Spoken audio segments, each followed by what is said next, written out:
Jai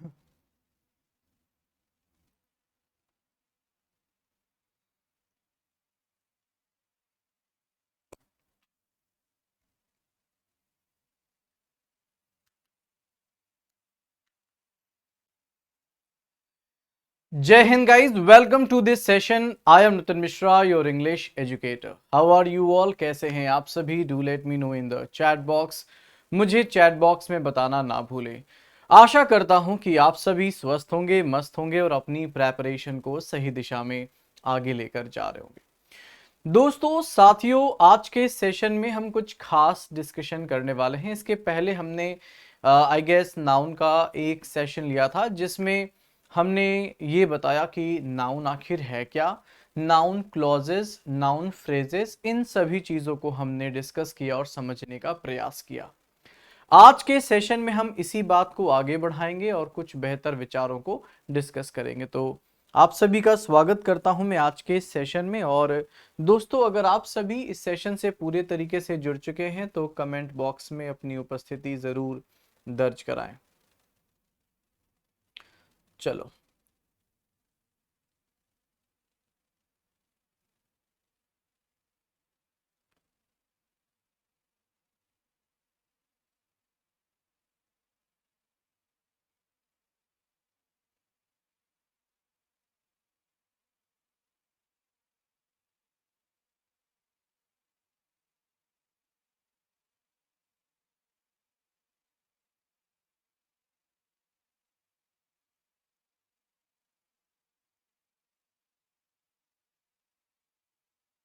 okay.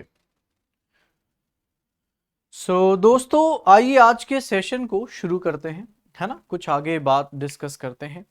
We were talking about the very chapter noun, जिसमें हम noun पर अपना डिस्कशन आगे बढ़ा रहे हैं। तो मैं आप सभी साथियों से दरख्वास्त करूंगा कि आप सभी सेशन से जुड़ जाएं। और अगर आप सेशन से जुड़ चुके हो तो एक बार मुझे अपने कमेंट बॉक्स में उपस्थिति जरूर दर्ज करा दे बेटा। Okay, thank you everyone, thank you so much.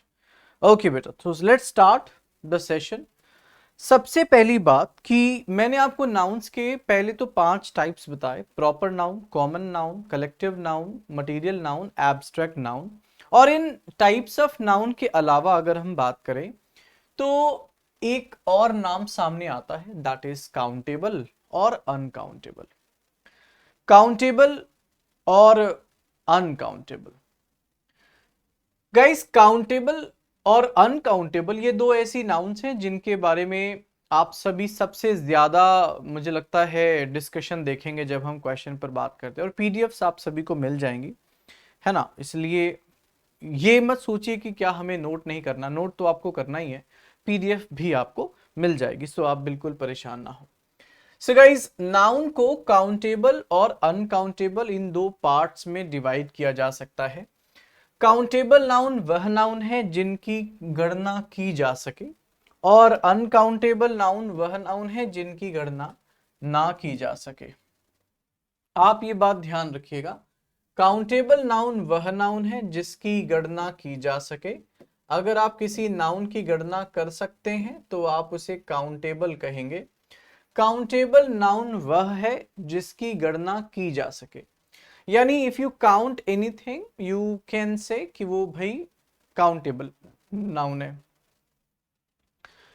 तो काउंटेबल नाउन्स वह नाउन्स होते हैं जिसकी गणना की जा सके। जैसे अगर हम बात करें 6 टेबल्स की, तो 6 टेबल्स एक ऐसा टर्म है जो कि काउंटेबल है बेटा। ध्यान से देखो, 6 टेबल आप इसे काउंट कर सकते हैं क्योंकि इसकी संख्या 6 दी हुई है।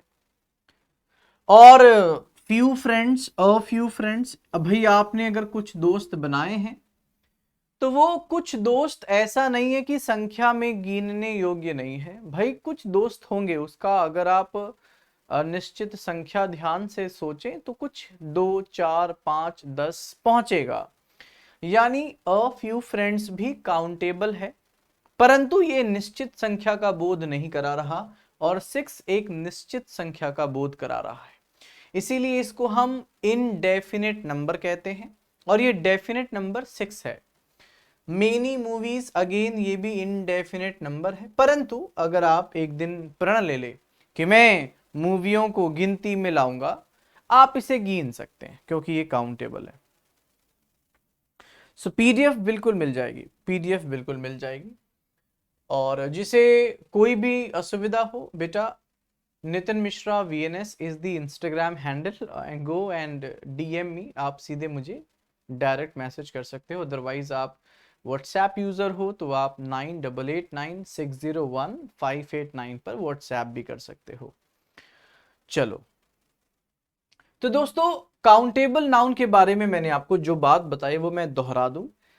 हमारे पास एक ऐसा काउंटेबल नंबर है जिसकी एक सटीक संख्या दी है, जैसे 6, तो आप इसे कहते हो कि ये डेफिनेट नंबर है ना।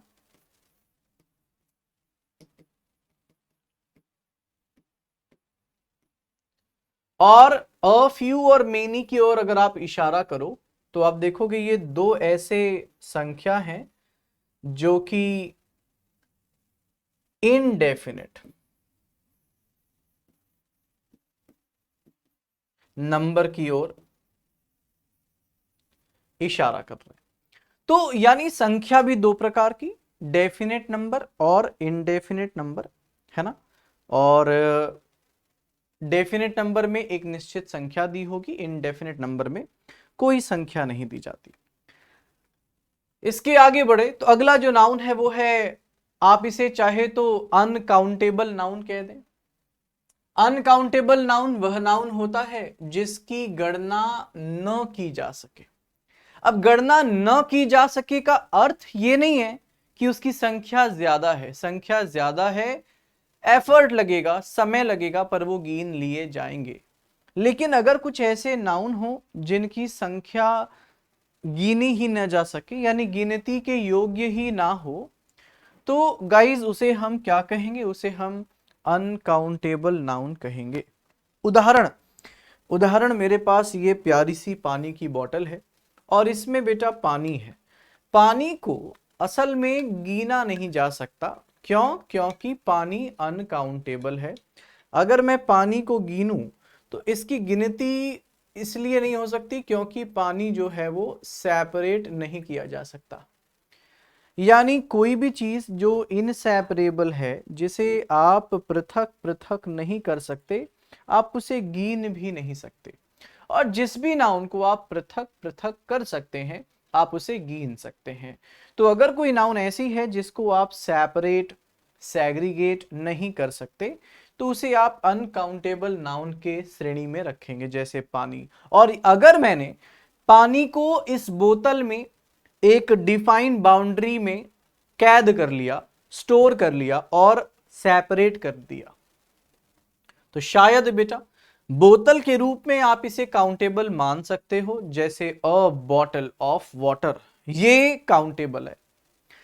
पर इसके अंदर का पदार्थ जो कि वाटर है, उसे आप नहीं गिन सकते। अगर आप इसे ड्रॉप में तोड़ो तो हाँ, पानी को ड्रॉप में सेपरेट किया जा सकता है, बूंद, तो ये काउंटेबल हो सकती है, पर पानी अनकाउंटेबल होगा। इसी तरीके से अगर आप इसे किसी मात्रा जैसे लीटर में अगर नापो तो शायद लीटर जो है वो काउंटेबल है, परंतु पानी जो है वो अनकाउंटेबल है। जैसे ऑक्सीजन, अब ऑक्सीजन अनकाउंटेबल है, लेकिन आप इसे लीटर में, ml में ऐसे सेपरेट कर सकते हो। तो जब आप इसे पदार्थ के रूप में देखोगे, ये गिनने योग्य नहीं है, सेपरेबल नहीं है, तो ये अनकाउंटेबल है। और लीटर्स तो डिफरेंट फिनोमिना हो गया। They decided to sell the furniture, याद रखो फर्नीचर जो है ना वो अनकाउंटेबल है, क्योंकि फर्नीचर एक, मैं जानता हूं, आप एक तरीके से कह सकते हो हर वो चीज जो घर को फर्निश करती है फर्नीचर कहलाती है। अगर आप सोफे की बात करोगे तो sofa will be an article of furniture, ध्यान से सुनना, sofa will be an article of furniture, bed will be another article of furniture. इसी तरीके से अगर मैं वार्डरोब की बात कर लूं, मैं कर्टेन्स की बात कर लूं, मैं अगर अदर आर्टिकल्स ऑफ फर्नीचर की बात कर लूं, तो ये सारे क्या हो जाएंगे, आर्टिकल्स या आइटम्स ऑफ फर्नीचर हो जाएंगे, पर logically furniture is uncountable. Much money, अब मनी पैसा, मनी को भी आप याद रखो नहीं गिन सकते। आप रुपीस काउंट कर सकते हो, आप डॉलर काउंट कर सकते हो, आप यूरो काउंट कर सकते हो, आप करेंसी काउंट कर सकते हो, but you can count notes but you can not count money. Money is uncountable in nature. सभी को क्लियर है? सभी को क्लियर है? अब गाइज काउंटेबल नाउन्स ध्यान से देखो, जैसे स्टार्स, सेकंड, रुपीस, ये काउंटेबल है। मनी, टाइम, नॉलेज अनकाउंटेबल है। काउंटेबल नाउन्स हमेशा याद रखो दोनों तरह की वर्ब इस्तेमाल करती हैं। अगर वो गिनने के बाद संख्या में एक निकली, जैसे मेरे पास यहां पर एक लैंप है, इसकी संख्या सिर्फ एक है, तो मैं इसको कहूंगा कि I have a lamp in my studio. तो गाइज इसकी संख्या मैंने गिनी और गिनने पर ये संख्या में एक निकला।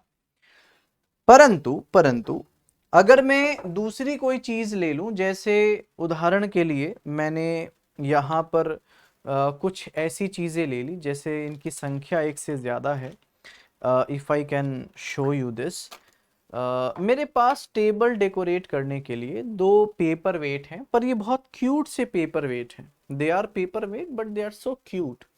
बट इनकी संख्या ध्यान से देखो ना, तो इनकी संख्या मैंने गिनी एक और दो, यानी ये काउंटेबल भी है but they are plural in nature. तो आप कह सकते हो कि जब गिनने पर एक नजर आए तो वो संख्या में सिंगुलर हुआ, गिनने पर एक से अधिक नजर आए तो वो संख्या में प्लूरल हो गया। तो काउंटेबल नाउन के साथ आप सिंगुलर वर्ब और प्लूरल वर्ब दोनों ही वर्ब रख सकते हो। और इनके साथ चूंकि ये काउंटेबल हैं तो एडजेक्टिव भी नंबर वाले आते हैं, जैसे मेनी, जैसे अ नंबर ऑफ, जैसे a few, the few, a number of, the number of. संख्या बता रहे हो आप। इसके ठीक विपरीत अगर कोई नाउन अनकाउंटेबल है तो वो चाहे कितनी भी विशाल मात्रा में क्यों ना हो, संख्या में तो एक ही होगी। जैसे समुद्र, समुद्र भले ही बहुत विशाल है परंतु संख्या में तो एक ही है ना? तो आप उसे सिंगुलर समझते हैं और वर्ब भी हमेशा सिंगुलर ही इस्तेमाल होती है। इसके साथ जो विशेषण लगते हैं वो मच हो सकते हैं, लिटिल हो सकते हैं, क्वांटिटी हो सकती है। यानी ओवरऑल आप कह सकते हो कि काउंटेबल नाउन के साथ संख्या बताने वाला विशेषण, अनकाउंटेबल नाउन के साथ मात्रा बताने वाला विशेषण इस्तेमाल किया जाता है।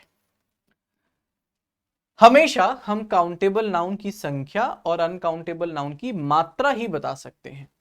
और आर्टिकल की बात करें तो काउंटेबल के साथ आप कोई भी इस्तेमाल कर सकते हो, अनकाउंटेबल के साथ सिर्फ और सिर्फ द आर्टिकल का प्रयोग होता है। सभी को क्लियर है? Okay, thank you so much. WhatsApp पे रिप्लाई मैं देता हूँ और असल में नंबर ऑफ मैसेजेस बहुत ज़्यादा हो जाते हैं, इसलिए शायद अगर किसी को रिप्लाई ना मिला हो तो वो उसे नकारात्मक ना ले। आप मुझे आज मैसेज करो, आई विल बी रिप्लाइंग बेटा। तो आज के सेशन में हम कुछ खास विचार लेके आ रहे हैं। ये है नाउन एंड नंबर्स, यानी हम नाउन और उसकी संख्या पढ़ रहे हैं, नाउन एंड नंबर्स पर डिस्कशन कर रहे हैं। सो नाउन एंड नंबर्स की अगर हम बात करें तो ये ध्यान से देखो, हमारे पास कुछ ऐसे नाउन्स हैं, है ना, जो कि हमेशा प्लूरल फॉर्म में ही इस्तेमाल होते हैं। ये कभी सिंगुलर हो ही नहीं सकती, ये हमेशा प्लूरल फॉर्म में इस्तेमाल होते हैं। जैसे अगर आप इन्हें ध्यान से देखें तो याद रखें कुछ नाउन्स का प्रयोग हमेशा प्लूरल फॉर्म में ही होता है। इन नाउन्स के अंत में लगे एस को हटाकर इन्हें सिंगुलर नहीं बनाया जा सकता। ये दिखने में भी प्लूरल लगते हैं और होते भी प्लूरल फॉर्म में ही हैं। आप इनका प्रयोग हमेशा प्लूरल के रूप में ही करते हैं। जैसे सबसे पहली नाउन है सीजर्स। सीजर्स देखने में भी प्लूरल है और उपयोग में भी प्लूरल है। और टोंग्स दिखने में भी प्लूरल है, उपयोग में भी प्लूरल है। प्लायर्स दिखने में भी प्लूरल है और अपने फॉर्म में भी प्लूरल है। इसी तरीके से pincers, bellows, trousers, pants, pyjamas, shorts, gallows, fangs, spectacles, goggles, binoculars, eyeglasses, elms, amends, archives, arrears, auspices, congratulations, embers, fireworks, lodgings, outskirt, particulars, proceeds, regards, riches, remains, savings, shambles, surroundings, tidings, troops, tactics, thanks, valuable, wages and belongings। ये सारे noun plural हैं और इनके साथ हमेशा verb भी plural ही इस्तेमाल होगी। गाइज ये सारे नाउन प्लूरल होते हैं, please keep this in mind. ये सारे के सारे नाउन संख्या में प्लूरल हैं और इनके साथ वर्ब भी हमेशा प्लूरल ही इस्तेमाल की जाती है। सभी को क्लियर है?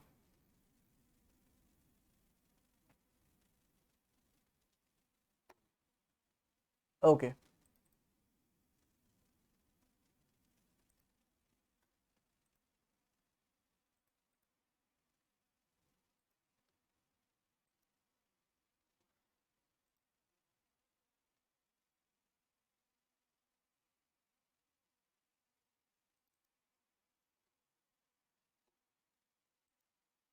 चलो,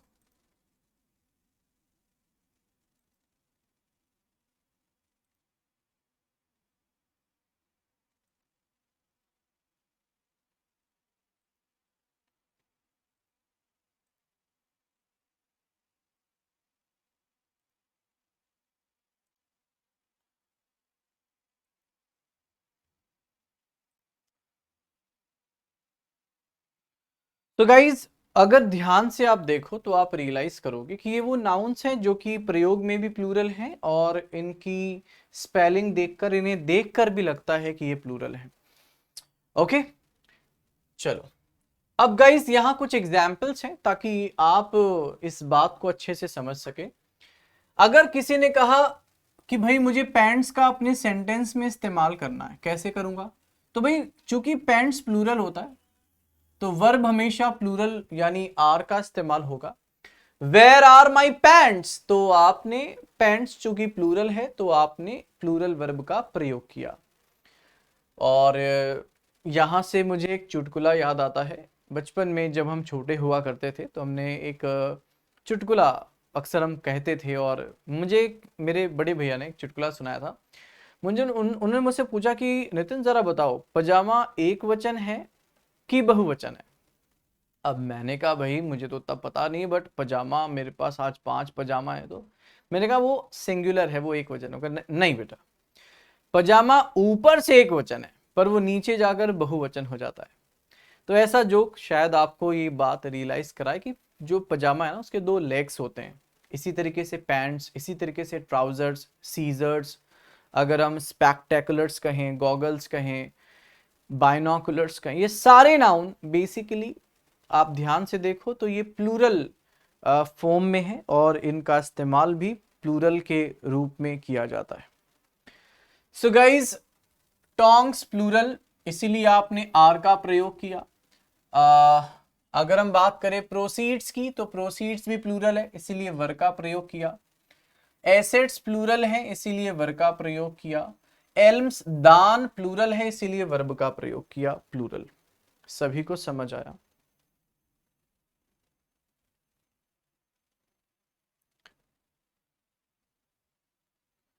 थैंक यू एवरीवन।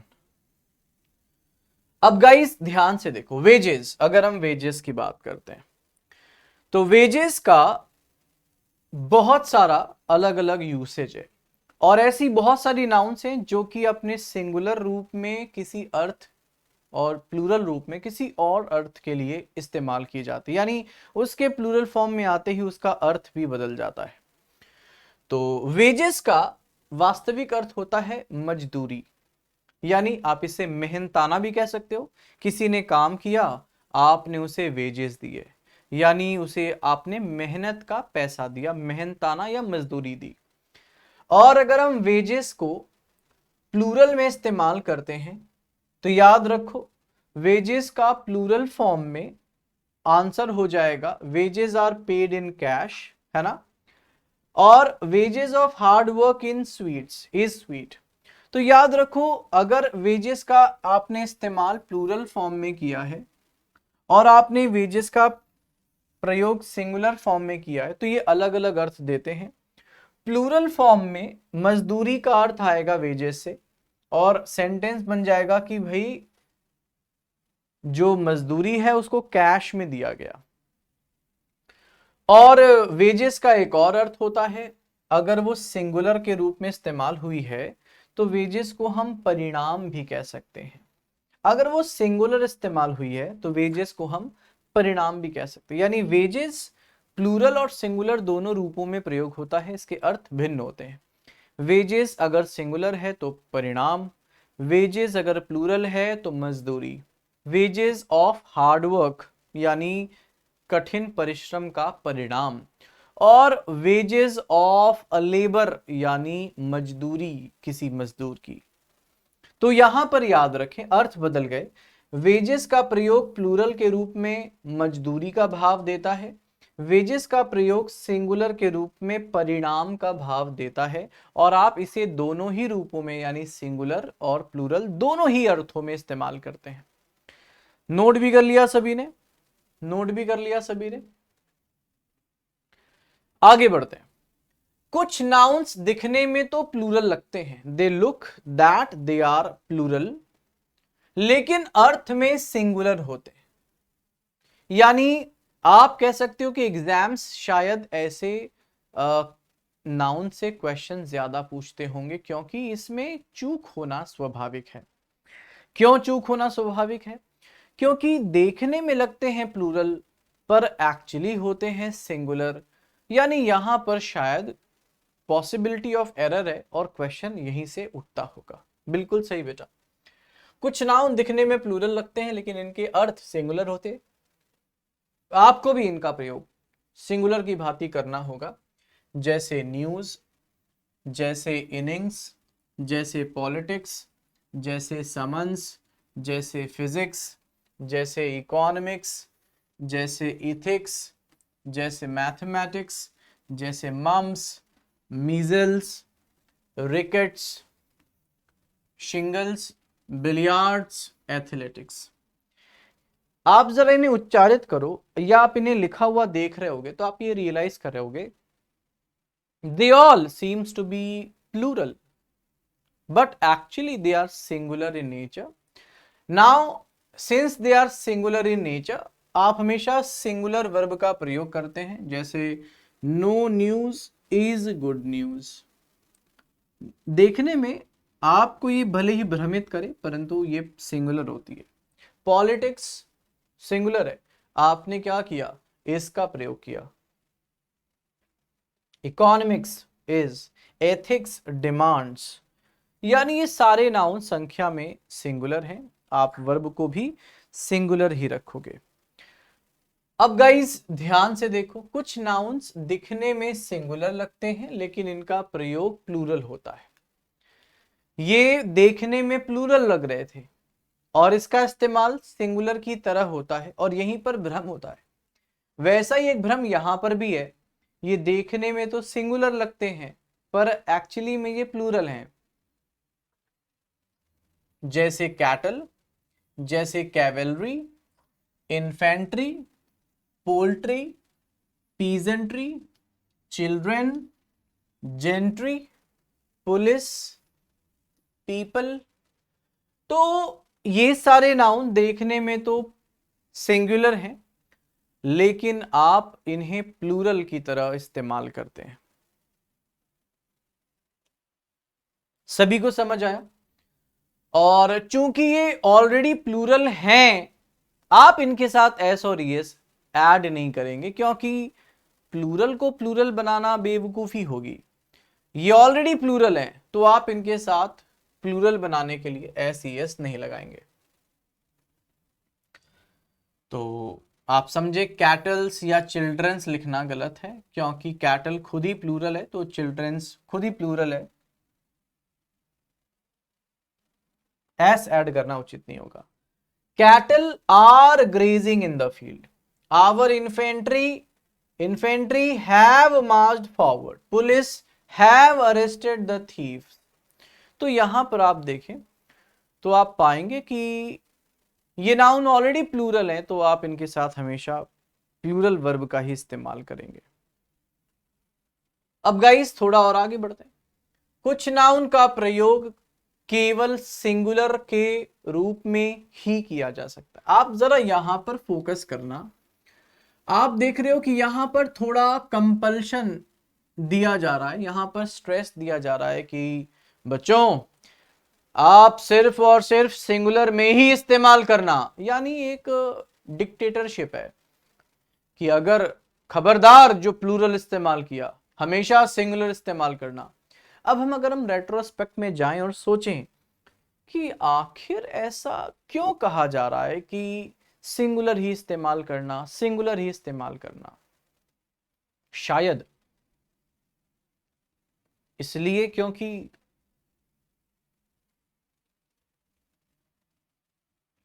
आप इन्हें सेपरेट नहीं कर सकते, शायद इसलिए क्योंकि आप इसे बांट नहीं सकते, शायद इसलिए क्योंकि आप इसे काउंट नहीं कर सकते। जैसे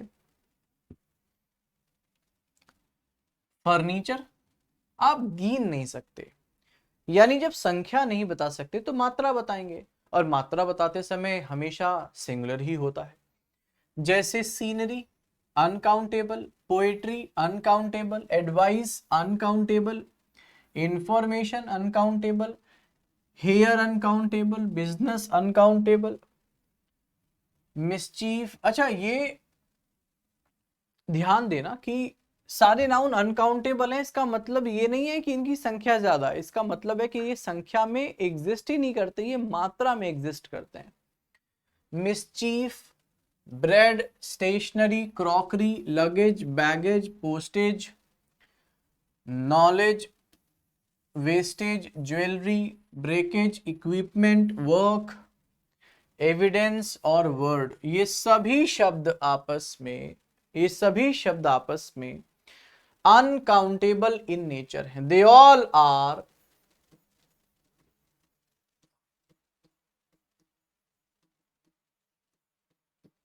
uncountable in nature, they all are uncountable in nature. सभी को क्लियर है? They all are uncountable in nature, और सिंस दे आर अनकाउंटेबल, क्योंकि ये अनकाउंटेबल हैं, आप हमेशा इनके साथ याद रखना जो इस्तेमाल करेंगे वो सिंगुलर करेंगे, हमेशा आप इनके साथ सिंगुलर फॉर्म का इस्तेमाल करेंगे। सभी को क्लियर है? अब गाइस कह रहे हैं कि वर्ड के कई सारे अर्थ होते हैं। वर्ड का एक अर्थ होता है शब्द, और वर्ड का एक अर्थ होता है संदेश, वाद या परिचर्चा। तो जब संदेशवाद या परिचर्चा होता है तब वर्ड सिंगुलर हो जाता है, यानी वो अनकाउंटेबल हो जाता है केवल उस समय। परंतु वर्ड जब शब्द के रूप में होता है ना,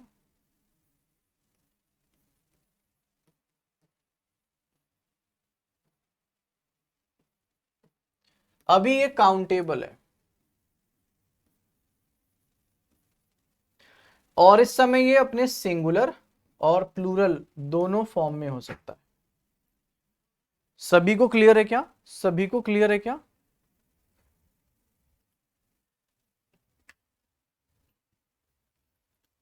कैसे चोट लगी है?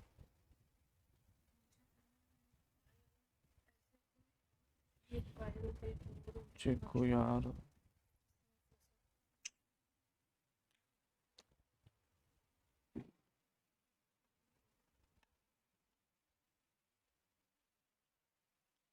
ओके, सभी को क्लियर है? ओके,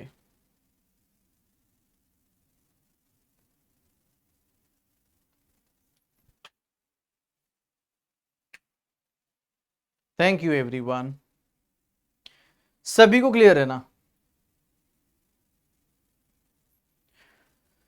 एग्जाम्पल ध्यान से देखो, सभी लोग एग्जाम्पल को ध्यान से देखें। पोएट्री को आप याद रखो, पोयम से कनेक्ट ना करें।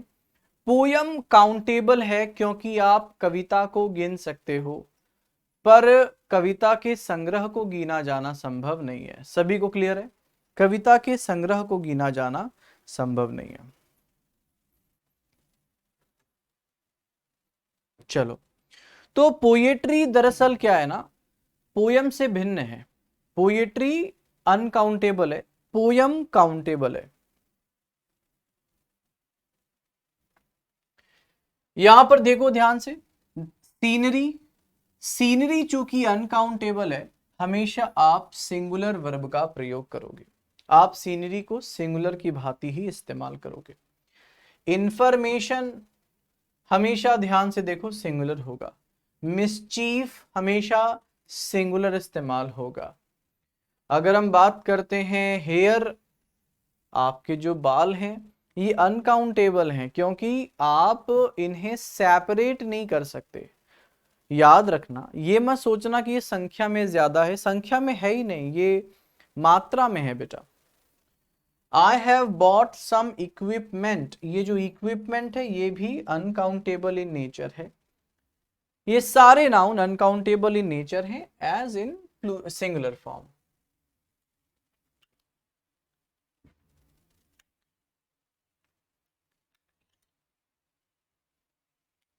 अगला, याद रखो चूंकि ये अनकाउंटेबल है, क्योंकि ये अनकाउंटेबल है, आप इनका प्लूरल फॉर्म नहीं बना सकते। जैसे आप सीनरीज नहीं कर सकते, आप इंफॉर्मेशंस नहीं कर सकते, आप फर्नीचर्स हेयर्स नहीं कर सकते। यदि ऐसे नाउन्स सिंगुलर और प्लूरल दोनों फॉर्म्स में आवश्यक हों, मान लो कि आपको ऐसी मुसीबत आ गई जहां पर आपको ये जरूरी हो गया कि आप किसी अनकाउंटेबल नाउन को प्लूरल के रूप में भी लिखो, यानी ओवरऑल आप कह सकते हो आप इसे सेपरेट करो, तो आप क्या करोगे, इंफॉर्मेशन के पहले पीस लगाकर या पीसेस लगाकर आप इसे काउंटेबल में बना सकते हैं। यानी मैं ये कह रहा हूं कि इंफॉर्मेशन दरअसल अनकाउंटेबल है,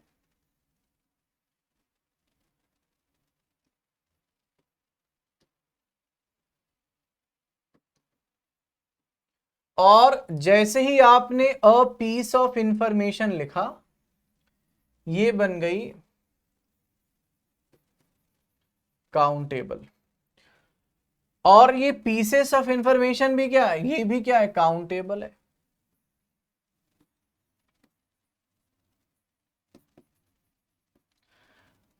पीस ऑफ इंफॉर्मेशन काउंटेबल में सिंगुलर है और पीसेस ऑफ इंफॉर्मेशन में ये काउंटेबल में प्लूरल है।